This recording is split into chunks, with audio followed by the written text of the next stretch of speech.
Everyone. So this will serve as our continuation for the discussion in PD 102, which is career development. We've already done discussing career development itself. How can we make career development by the process called planning. We've already know what are the stages, steps on making a career development, and also I've already discussed also the plan, do, check, act, and those that is the process. How can we make a plan, then afterwards we will do or act it. So we've already done discussing the career development, the introduction or the introductory part. So today let's continue our discussion for lesson 2, which is managing your own career. Of course, in knowing your career, or in supposedly in decision making pertaining to career, there is so called managing. After you choose a certain career, you have to manage it. You have the so called processes. Aside from those career development, that process that you make, you also another have a process in managing your own career. Kasi in this time, you will be the own CEO of your goal. You will be the own boss of your career. You will not be depending on the other decision. That's why I said in choosing a career, it's supposed to be your own chosen, your own decision, not decision to your friend, not decision of your parent, or not a decision of because I want it, because I don't want what career will fits my skills, so maybe this career would do. No, if you choose a career, there are certain steps, there is certain plan that you have to make. It is the same with how you manage your own careers, kasi eventually after you choose your career, you will be going to manage it so today we will be dealing that one, how effectively manage your own career, how to effectively manage your own career, how you will do such thing like that. So this will answer your own questions. This will answer your own curiosity about if I am suitable to this career, if this career of mine is really what makes me as an individual, diba? So today, we will be learning all of that. How can you manage your own career? So, with that, let's start our discussion. Of course, I am your story, your teacher for PD 102. Okay, let's proceed.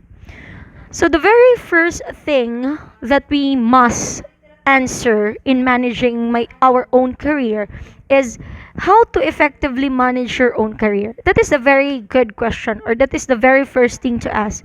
How can you effectively manage your own career? There is a certain criteria ba? There is a certain rubric about managing your own career, or that's it, or it is just I want this career, then eventually I want to have it. There is no such thing called plan. It's depend upon the world to answer what would be my future. No. This question also follows another question. What does managing your own career mean?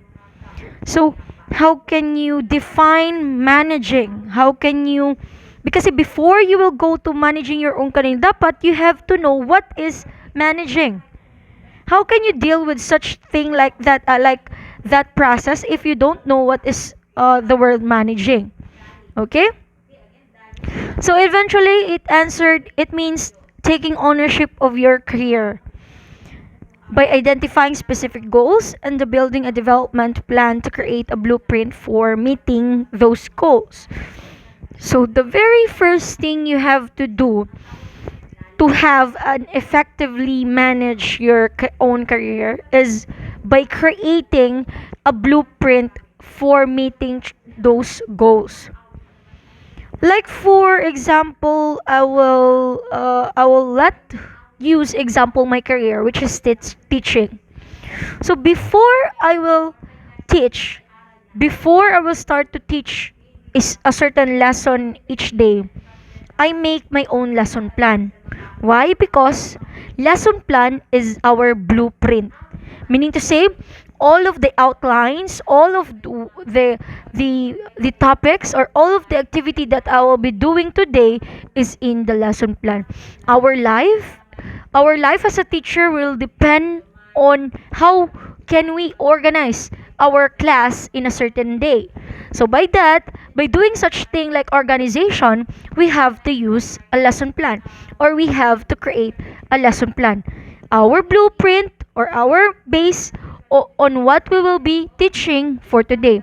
It is like it is the same on managing your own career.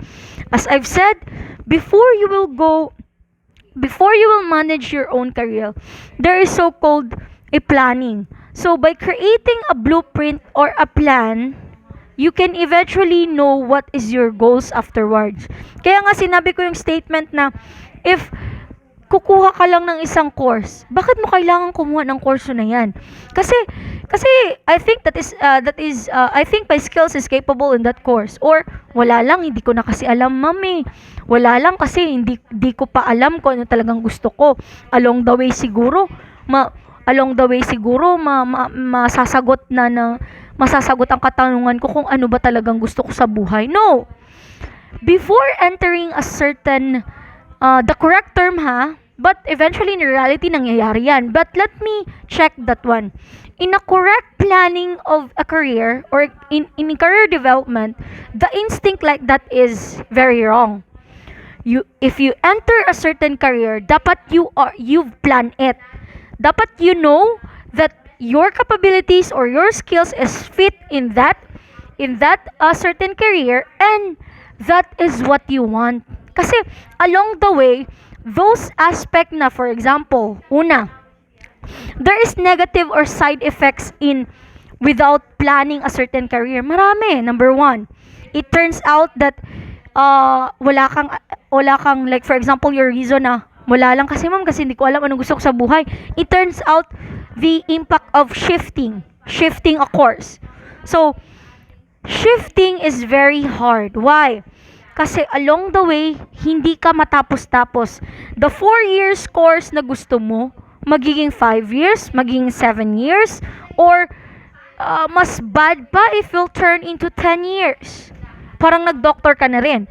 So that's why all of your decision making in choosing a career will give an impact to your experience, or to your career someday. So that's why in career development, we will be learning how will thus your chosen career fits you or not. So dito tuturuan tayo how to manage our decision, how to manage our own career. So that can explain steps, or what are the steps can we take to do that? Paano ba? What are those? Of course, we have 8 ways to make meaningful progress toward effectively managing your own career. Okay, so what are those? We have first, develop a long-term career. Break it up with a short term. So let's start first. We have actually I have 8 ways. So let's discuss that one by one. So number 1, develop a long-term career aspiration plans. Although we can't control or predict future life events, circumstances or work environment is still important to have a career development plan in place. We develop or don't develop your plan based on how much money you can make. Instead, develop your career goals while thinking about job satisfaction to determine what will you give, or what will give you a sense of accomplishment and fulfillment. Explore your strength, needs, interests, and aspiration to drive your plan. So this statement actually explains that although we can control or predict our future life events, we can possible know that this course is, or this career is my path, with exploring our strength, needs, and interests. Knowing our strength, knowing our needs, knowing our interests. With that, we can develop our long-term career aspiration or plan. We can start with the scratch kasi we will explore first our strength. We will know first our needs. We will know first if your interest with that career is act or that career, or you have an interest with that career, and of course aspiration to drive that plan. So controlling or that the meaning of the statement, we can't control or predict future life events, is not a certain problem, kasi along the way you can fit in you can know that I fit in a certain career because I know my strength, I know my needs, I am interested with the course, I am interested with a career, and I have a drive to fulfill my plan, and I have the so-called drive to fulfill my goals. So that will literally develop your own long-term career aspiration plan. So that was the very first thing you have to do. Second, break it up with short-term action items. So what do you mean by this one, or what is the differences by this one? Of course, after you determine your long-term goal, you have to begin to break up the goal into short-term action. So, in making a plan, a long-term plan, of course, there is no so-called na plan lang eh. There is no so-called a goal without acting it. So, meaning to say, make your long-term to shorten when it comes to action. 'Di ba? As you plan your own career, you have to identify about potential development or opportunities. What are those? You have first, skill building classes. Second, externally provided professional development programs. Third, on the job training. Fourth, trusted guidance such as from a mentor or advisor. By that, you can eventually break your long-term goal to a short-term action items or action situation. So, along the way, you will be seeking with your own, along the way, you will be, what do you call this? You will be seeking your own, development or career development feedback. So meaning to say, by that, in viewing your development or your feedback, there is so-called gift of that. Kasi if you hear a certain feedback, a positive feedback, a gift will be or that feedback is your chance to what? Apply unnecessary changes or not. Kasi you will be depending on the development feedback of yours. Kung tama ba yung ginagawa mo or may mali ba sa ginagawa mo for you to change it along the way. In this level also, this will papasok dito ang identifying your true skills and talents and work on short-term action items to help you reach your long-term goal. So each time you reach a milestone in your item, celebrate yourself. You are well on your path to reaching your long-term goal. So meaning to say, in this part of a step or in this second step of yours, in break it up of short-term action items to a long-term or long-term action to a short-term action. By breaking it up, you can eventually know your true skills. You can eventually know along this experience that this is what I am. Yung alam ko, this is my talent. And by that, each of day na you will be knowing your own talent. Celebrate with yourself. Celebrate with your own success. Then with that path, you can eventually tell that I succeeded my long-term plan with the short-term action. Okay? Because my long-term plan, I divided my long-term plan into a short-term action. Okay? With that, I know already myself what is the skills that I have, if my skills is fit to my career, and day by day you will be actually realize something that you have to rejoice or celebrate your success your success or your success. You have to celebrate even if it is a small thing that you know about yourself. Celebrate it. Give an attention to it. For you to what? To open up, to show to others that this is my own skill. Okay, to make sure that you are on your path. Okay, so that is the second stage or steps in planning or in managing your own career. So always remember that if the manager itself provide concrete performance and the development feedback to the employee and demonstrate an eagerness to provide assistance in career management. So always remember that in a certain institution or a certain company, there is so-called a feedback, development feedback about your performance pertaining to your work. Of course, if you hear that so-called feedback, either positive or negative, make it as a learning. Not not in a way na magagalit ka because of your manager said that your performance is very low. No, make it as a positively way of expressing na kaya kong patunayan sa na mali ang sinasabi mo. Your negative, my negative will prove to you what was my positive. So meaning to say, convert your own feelings into yung, of course, let's be honest here. Una, masasaktan ka talaga about the negative feedback. But kailangan mo yung tanggapin? Kasi there is no such thing as magaling agad. Di ba? Siguro, wala pa akong na-meet. I only meet one person that I know na magaling agad, and you know already who he is. Okay. Siya lang talaga yung taong alam ko na magaling na. So, alam ko rin na kilala nyo na siya.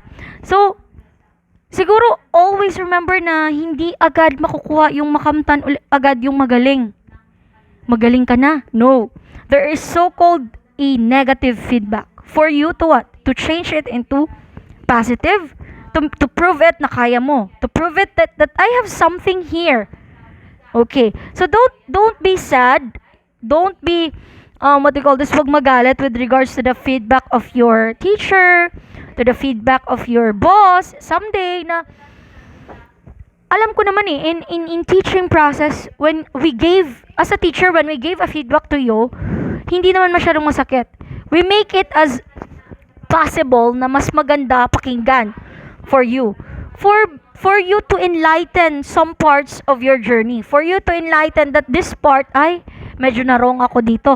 This part ay medyo hindi pala maganda yung strategy ko dito. So that you can shift into another strategy for you to be online. 'Di ba? Para nasa line ka na ng magagaling. Para maabutan mo na sila or malapansan pa. So negative feedback is okay. Positive feedback is super okay. So just what would be you do? Just accept it, because acceptance is actually a key for you to strive hard to make it happen para the negative feedback will go to a strength or positive feedback. So that was the step pertaining to how to do a certain or how to manage your own career.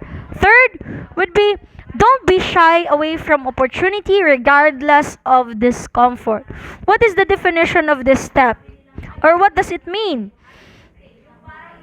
It means that you may occasionally find yourself in a position of having to decide whether you volunteer for a tough task or tough assignment or take a new job within or outside of your department. While this situation have risks, you determine which risks you want to take to reach your career goals. Be open-minded and consider taking risks, because playing it safe might make it harder for you to achieve your career aspiration. That is a good explanation about a certain situation na you will be limit yourself. This is what this would be, ito yung makakaya ko lang. This is my limitation. No. Think beyond the box. Think outside the box. Don't wag limitahan ng sarili na mag-isip, kasi all of us has a nervous system. All of us send and receive information. So with that explanation, we can definitely said that hindi lang tayo pang limited edition, 'di ba? we can go beyond or even outside the box. We can think beyond or even outside the box. So even you know that you already, or even you know na you have skills in medical technology but you have also skills with arts, it's okay. Too much is okay. Pwede mo siyang shift your own talent to others, then make it to a better, make it to a good, lang for example, good decision na yung talents na yun gagamitin mo to proceed your course, to proceed your career. Okay. So that would be answered that don't close your don't close your door in any opportunities, even you are not fit to that. Even for example, you are a medical technology but a certain school or institution will want you to be a multimedia arts.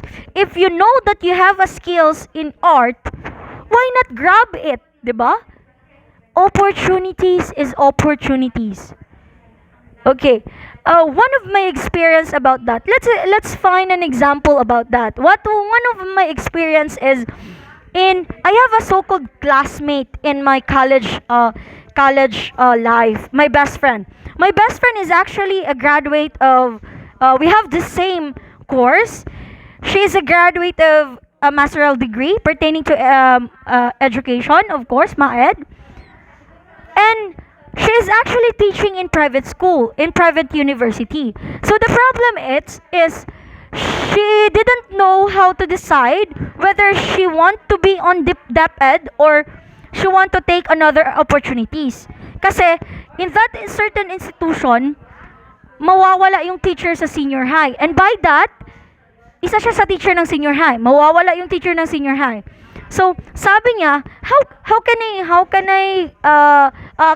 I have an advice? Sabi ko naman, yes, before I will give an advice, can you tell me a reason why aalis ka sa university mo? Sabi niya, mawawala na kasi ang senior high sa university.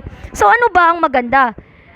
I have to go to DepEd, or I will open my arms or open my door to different opportunities. Then I've said, as a career development teacher, I've said agad-agad straight to her face na don't waste a certain opportunities.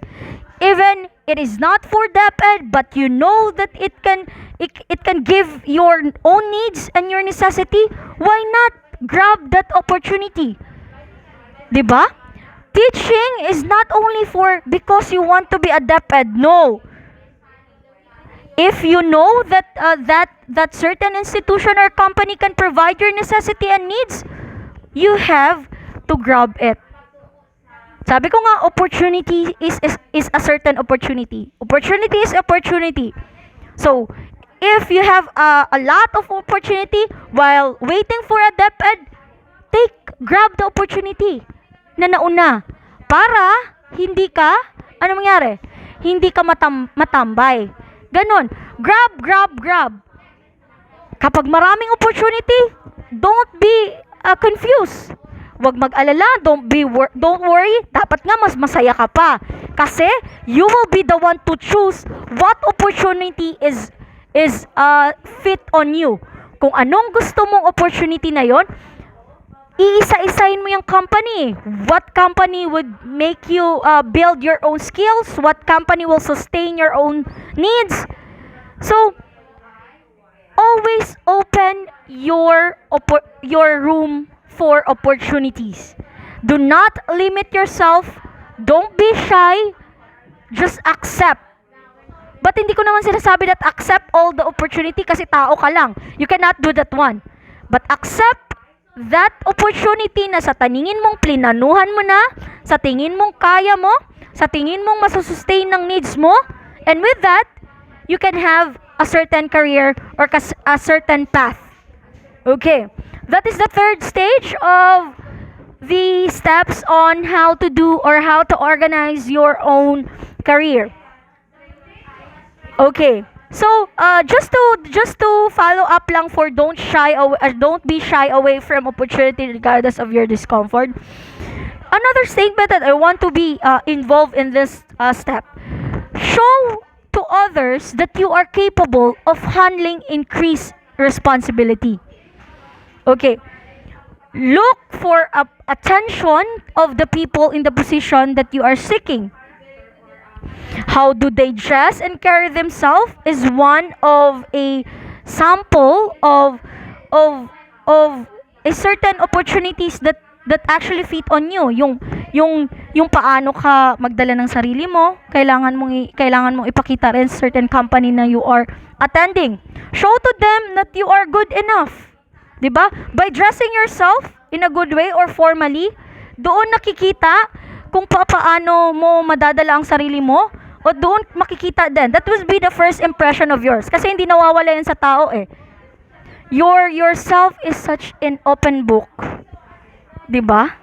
Even though even though that we cannot like for example, hindi natin mapigilan ang tao to judge ourselves. Nakikita pa rin yan in our physical appearance. So, para sa tao, first impression would be the last. Pero hindi sa lahat ng bagay. So, by dressing up like formally, you can show to them that you are capable enough. Aside from that, yun na nga, sinasabi ko, don't be shy. Okay. Prove to them that you are responsible. Prove to them that you can make it. 'Di ba? You are one of those person that will be successful someday. Prove to others in that way. So, with that, you can manage your own career. Fourth one is use tools and resources provided by your own company. So, what does this mean? So, seek out people in areas, specifically people in HR or in finances, whose goals it is to be a valuable resource to and for you.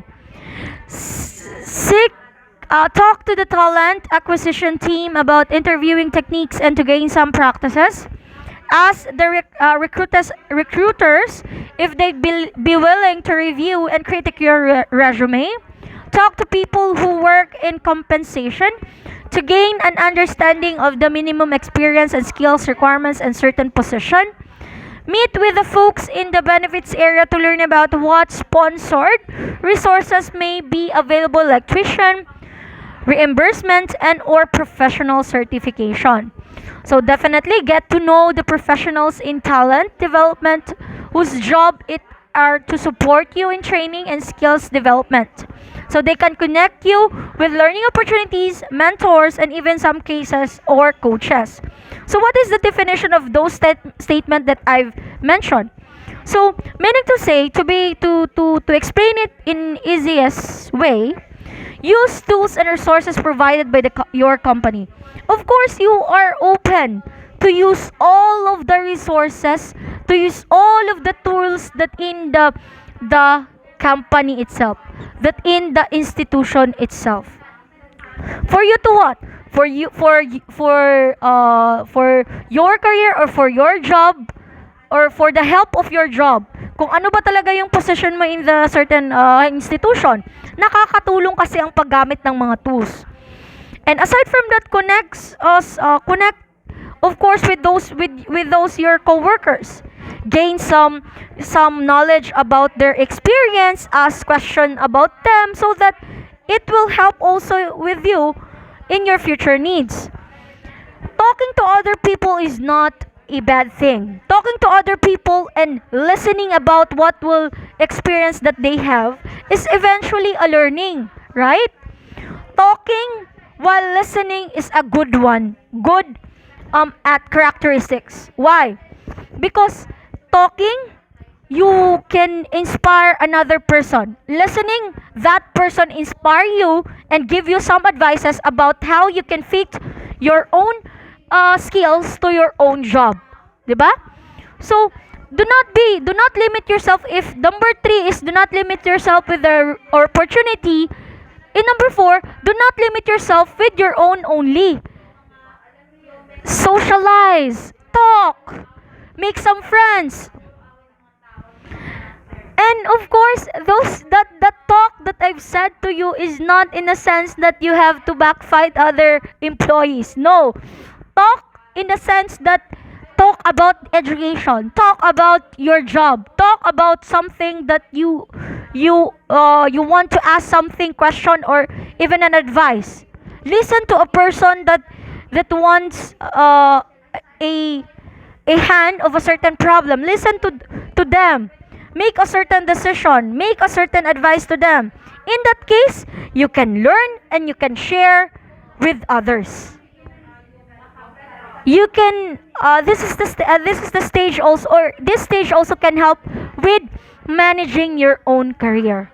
So even though that statement, managing your own career, is ikaw lang talaga dyan eh, ikaw lang, ako lang to, kay ako own gani own, no. When we say managing your own career, there are certain aspects, there are certain people that can make it to be done. There is, along the way in the experience, there is one person to help you. There is one person to make it down your own. There is one person that make you confused about your plan. So along the way, you have to be ready. Along the way, you have to know the steps for you to be on path, to be online. Okay? So that was the fourth steps on making or managing your own career. Fifth will be top your colleagues effectively. What do you mean by top your colleagues effectively? So it said in the statement that this would include your boss for certain on your and your peers. Career planning is a shared responsibility. It takes a committed, accountable employee and the support of his or her manager, as well as determination and energy. Initiate conversation with your manager. But don't just solicit feedback from only your manager. Also top your peers. It is somewhat related to number 4. Why? Sabi ko nga, ulitin natin. Your own career is not depending on your own only. Own career can be done depicting the side opinions of the different person. One opinion that depicts your own career is your boss. Okay. The feedback of your boss is somewhat very important for you, right? But not only on your boss, sometimes top your colleagues. What do you think is my wrongdoings about my job? What do you think is some of my wrong aspect in this kind of decision making? Can you give me an advice about what will I will do in a certain situation like this? 'Di ba? And with that, your mind will enlighten with so much a lot of ideas, a lot of advices, a lot of solution. 'Di ba? So top your colleagues effectively is actually an habit of us. Kasi no man is an island, 'di ba? So meaning to say, you are always depicting, or you are always not depend, but depict lang yourself to others. 'Di ba? You are open to listen to others, you are open to give an advices to others, you are open to talk to others with that learnings with their experience, and learnings that you in your experience will give and take, sharing. Okay, so top your colleagues effectively is one of the steps of managing your own career. Six will be understand the culture of your organization. In this part, it is very understandable that if you are in a certain institution, you have to understand or respect the culture or diversity of the different co-workers or the different people. So as you work to effectively manage your career, make sure you understand your organization culture and pursue your what? Your aspiration the right way. Be humble as you describe your career aspiration. Demonstrate that you want to improve in your current job as you work to take on different assignments. And be coachable. Work harder and smarter and demonstrate the desire to learn and grow. So, understand the culture. What does the work means? What does the company do? 'Di ba? What is the goal of the company? You have to know the culture. You have to know the diversity of each of coworker. For you to understand how can you fit in. Paano kayo makahalubilo sa iba? Paano nyo gawin ng trabaho nyo? If you understand the culture of the hospital, if you understand the diversity of a certain organization, you can fit in the organization easily. Okay?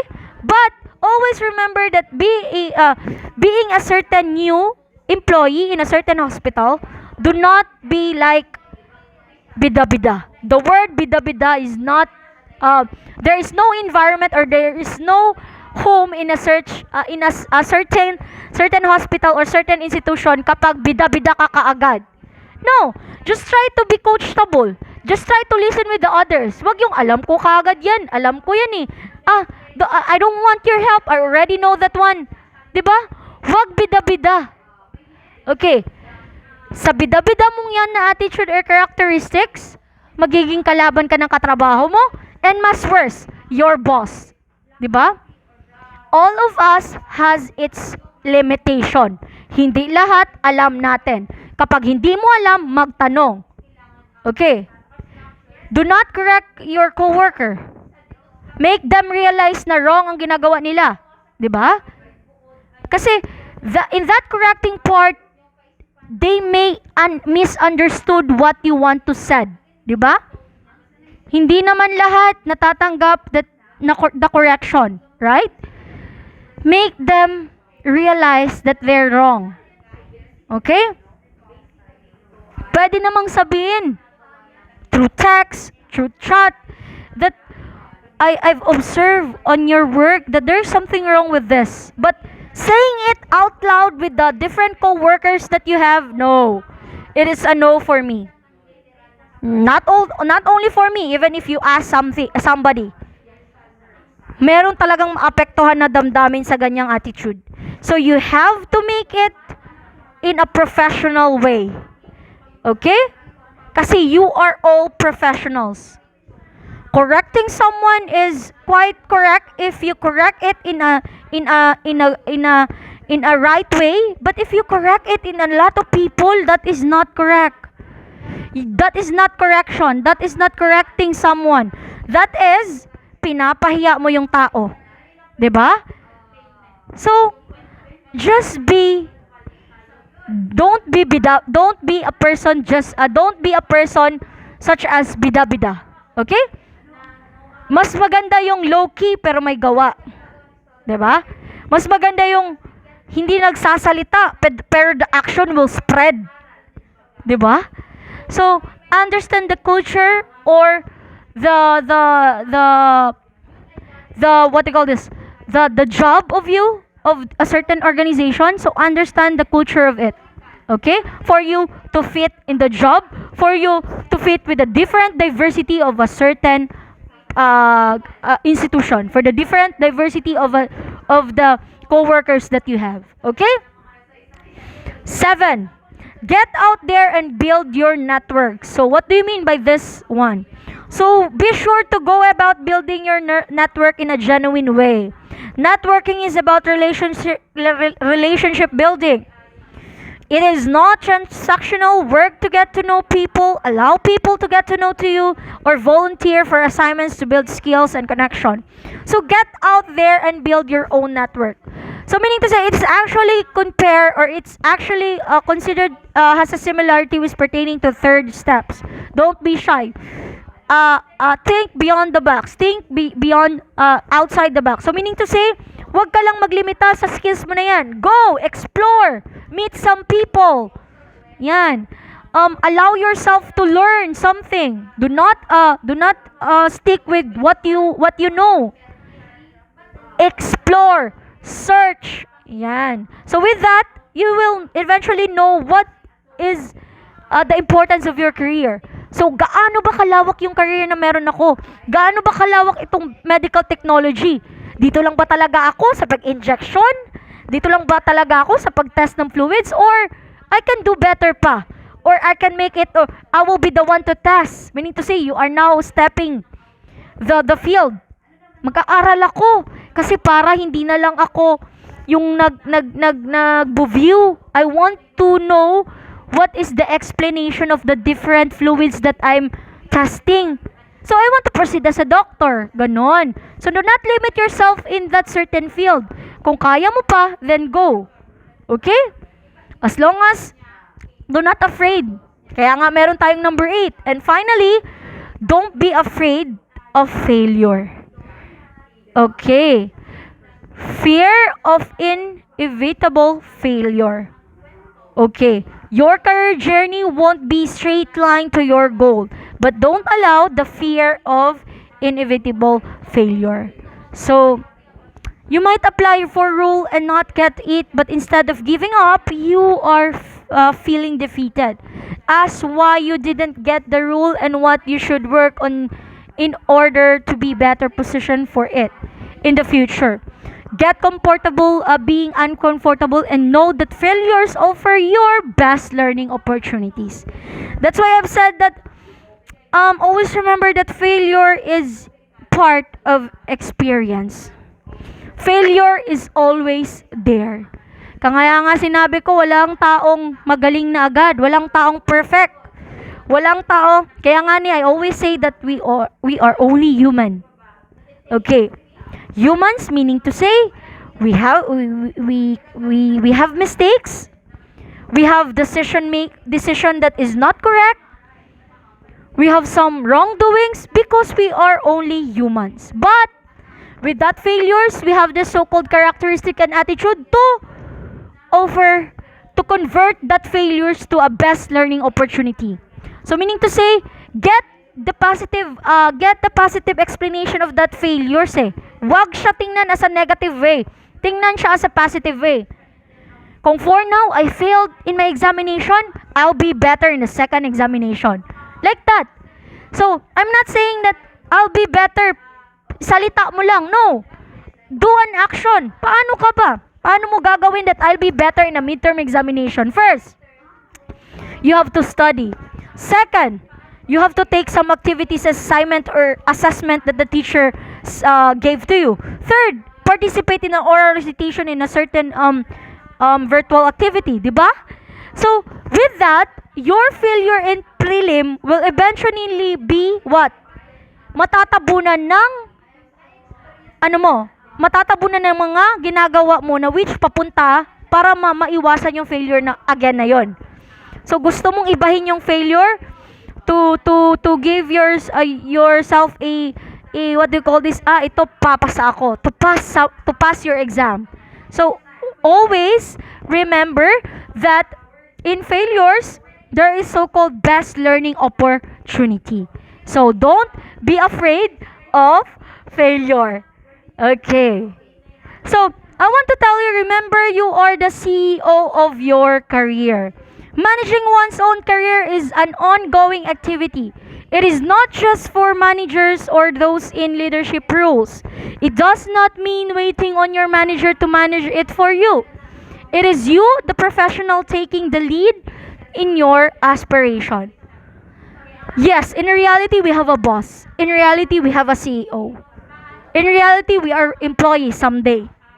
But in that sense, I'm not saying that CEO or that boss of yours will completely decide what will you do in the future. No. Siguro pertaining on the job, pertaining on the company, what would be the decision? Of course, CEO and boss has its own opinion. But with regards to your own career, you will be the one to be to give the decision. Okay? There is an aspect. May mga aspeto lang na makakapagbago ng decision mo with regards on what the person or the other person said. Pwede maging change yon. Pwede mag-change yon. Maapektuhan yung sayo. But the end of the story, you will be the boss of your own decision. You will be the CEO of your career. Ikaw at ikaw pa rin ang magdedesisyon. Okay? So with that, it will leads of your vision of your own success as an individual, and only you can determine what success looks like for you are a driver in your own career. Okay? Always remember that one. So if you have a question, clarification with regards these steps, you can message me on GC or you can direct message me. Okay. Yon, sinabi nga, remember, you are the CEO of your own career. Okay. So, let's now go on identifying work with skills. So, meron din tayong steps on this one. Number one, what are your talents and personality traits? So in identifying your work and with skills, number one that asking a question that to be answered is what are your talents and personality traits? Some example of things that may come naturally to you. Quickly thinking of creative ways to solve a problem, being able to see the big picture and know how you can help make things better, ability to relate to people from different backgrounds or culture.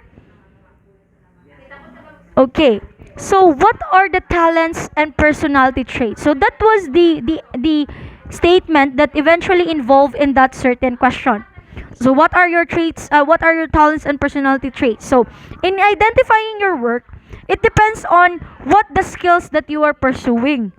So quickly, you have to think creative, think outside the box, able to see the certain decision in the big picture, able to see a certain situation in the big picture. Do not close yourself that your own lang. Think beyond. Think, go deeper. Ganon. So always remember that even if you have a talent that comes naturally to you, such as a good speaking skills, it's good idea to practice and increase your ability. Know how you can use your strength at work.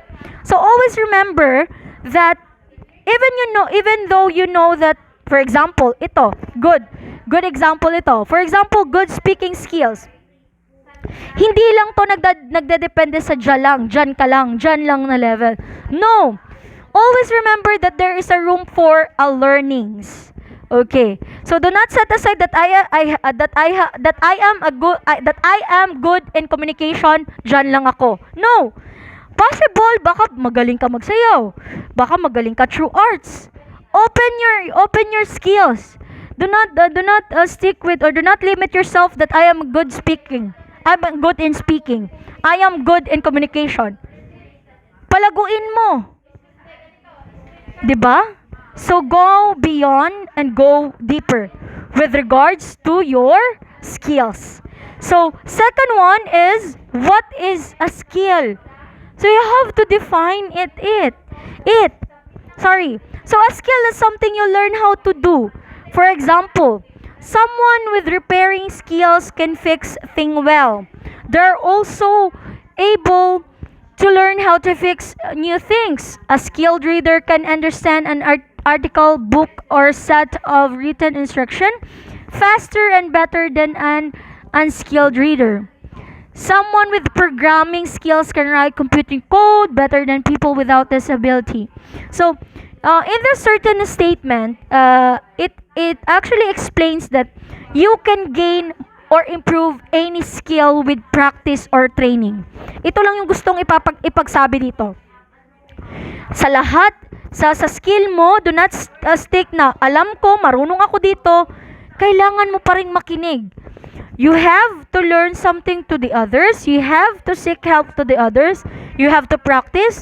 If the company will give you a training and seminar, go. Do not limit yourself.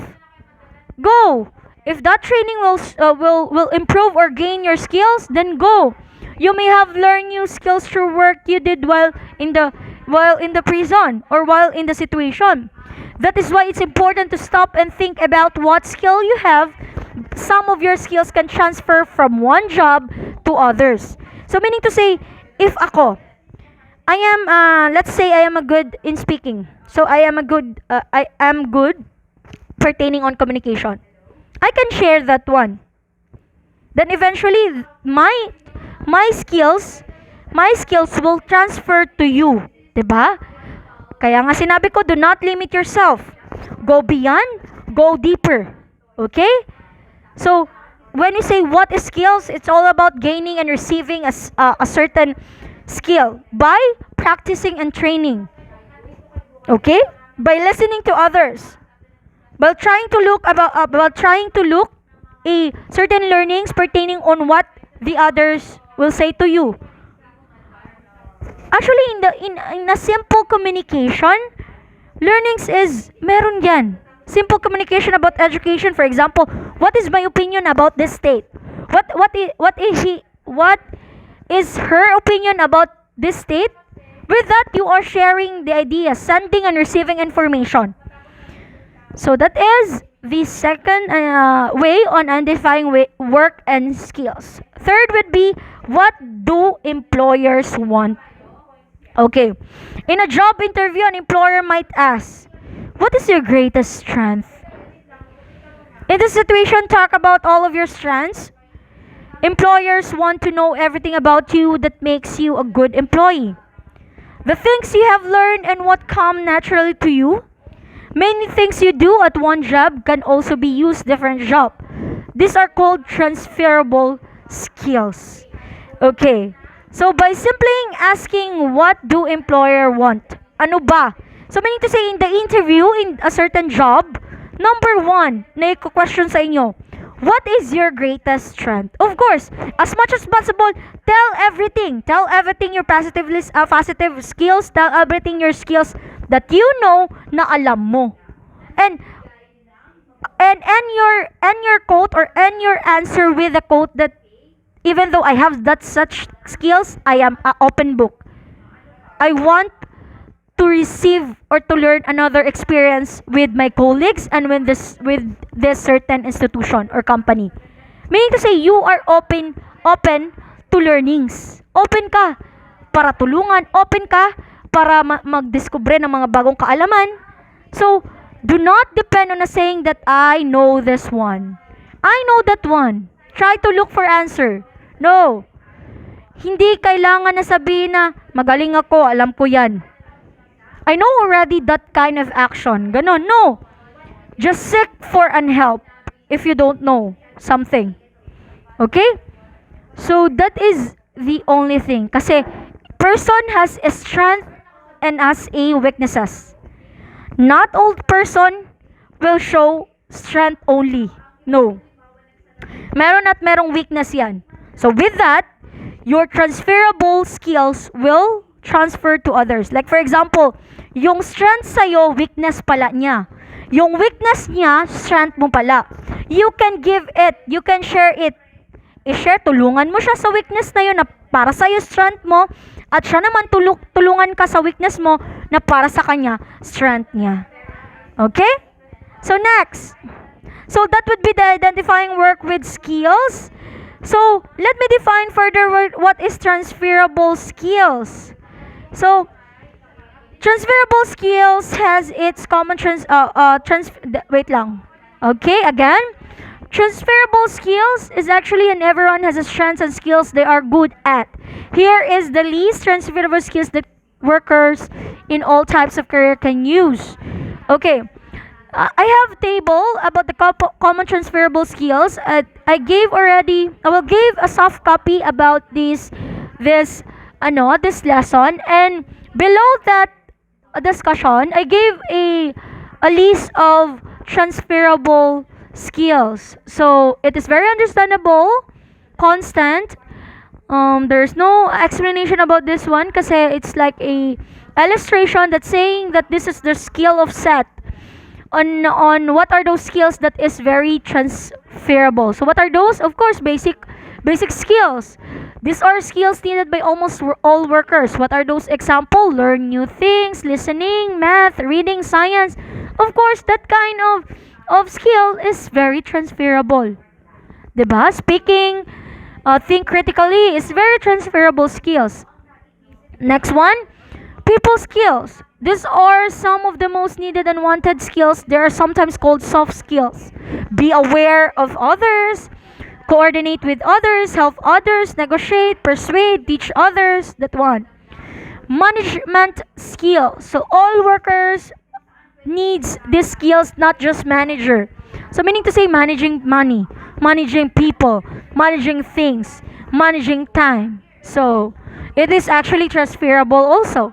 System skills. When we say system skills, understand how parts and wholes work together. For example, could you see what would happen to your company if a certain employee left? Diba? Or how a new tax law might change prices at the grocery store? So, in example of system skills, evaluate a system, evaluate an organization, understand a system, or even make a good decision. Yan. And lastly, we have technical skills. So, technical skills pertaining on technology includes computer and equipment. Computers are common in most workplace. People in all occupations should know how to work with technology. Choose tools, control quality, install equipment, install program. For all of the example that's pertaining to technology, involvement of technology skills, that is very transferable. So that is the end of my discussion for lesson 2. I hope you've already understand how to manage your career, and if you have question and clarification, you can leave it to our GC or direct message me, and I will be putting my soft copy pertaining with this lesson on our on e-class. Okay? So thank you very much. Have a nice day and good afternoon.